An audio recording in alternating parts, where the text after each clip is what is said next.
بسم اللہ الرحمن الرحیم۔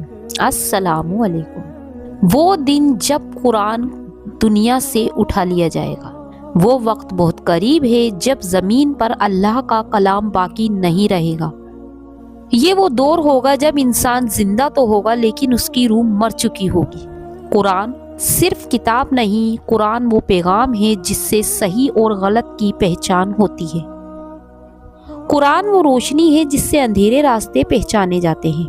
قرآن وہ آواز ہے جو انسان کو اس کے رب سے جوڑتی ہے۔ جب یہ آواز خاموش ہو جائے گی تو انسان پوری طرح سے گمراہ ہو جائے گا۔ دوستو، ویڈیو میں آگے بڑھنے سے پہلے آپ سے چھوٹی سی ریکویسٹ ہے کہ آپ ویڈیو کو اینڈ تک ضرور دیکھیے اور مجھے سپورٹ کرنا مت بھولیے۔ ویڈیو کو لائک اور چینل کو سبسکرائب ضرور کیجیے۔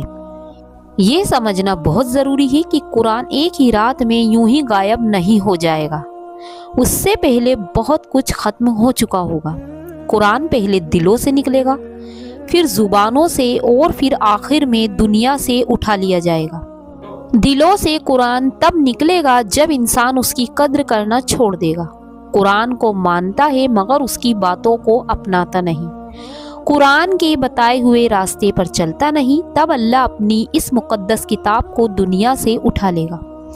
دھیرے دھیرے گناہ ہلکے لگنے لگیں گے، حرام آسان لگنے لگے گا، اللہ کا ڈر بوجھ لگنے لگے گا، اور جب دل اس حالت تک پہنچ جائے گا تو وہاں قرآن کے لیے کوئی بھی جگہ باقی نہیں رہے گی۔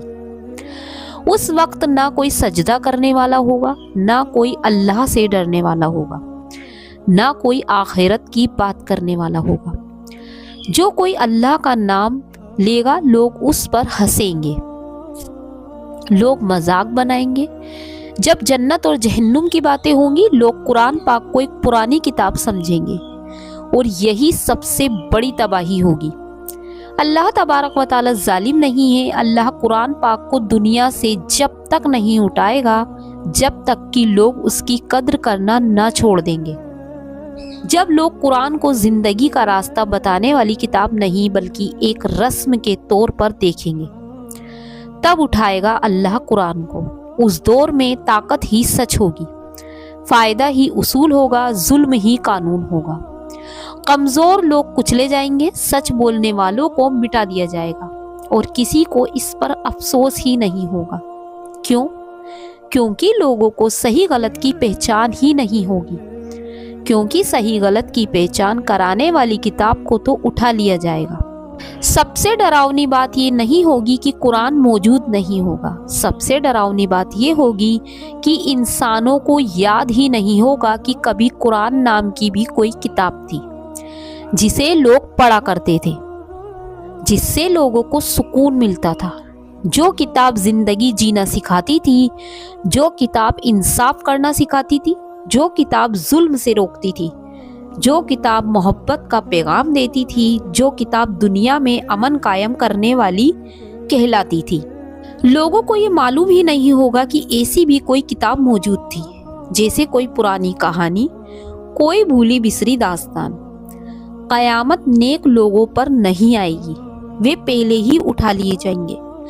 قیامت ان لوگوں پر آئے گی جن کے دل سخت ہوں گے، جن کے لیے گناہ معمولی ہوگا، جن کے لیے اللہ بے ایمانی ہوگا، جو ظلم و فساد پھیلانے والے ہوں گے، جو غریبوں کا حق مارنے والے ہوں گے۔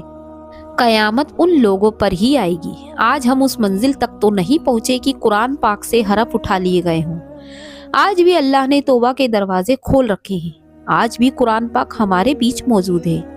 لیکن اپنے دلوں سے پوچھو، تم نے آخری بار قرآن پاک کب پڑھا تھا؟ کہیں گھر میں پڑے پڑے قرآن پاک پر دھول تو نہیں لگ رہی؟ اگر ایسا ہے تو اس کو صاف کرو، اس کو پڑھو اور اپنے گھروں کو آباد کرو۔ قرآن پاک کو اپنی زندگی کا حصہ بناؤ، صرف نام کے مسلمان مت بنو۔ اپنے اللہ، اپنے نبی سے محبت کرنے والے بنو۔ اے انسان، جس قرآن کو تو آج ٹال رہا ہے کل وہی قرآن اس دنیا میں نہیں رہے گا۔ کیا پتا کب وہ وقت آ جائے جب قرآن پاک کے حرف مٹا دیے جائیں، پھر پچھتانے کا کوئی بھی فائدہ نہیں ہوگا۔ اے اللہ، ہمارے دلوں کو اپنے کلام سے خالی نہ رکھنا، ہمیں اس دور میں نہ رکھنا جب تیری کتاب اس زمین سے اٹھا لی جائے۔ ہمیں قرآن پاک کی قدر کرنے والا بنا دے۔ آمین ثم آمین۔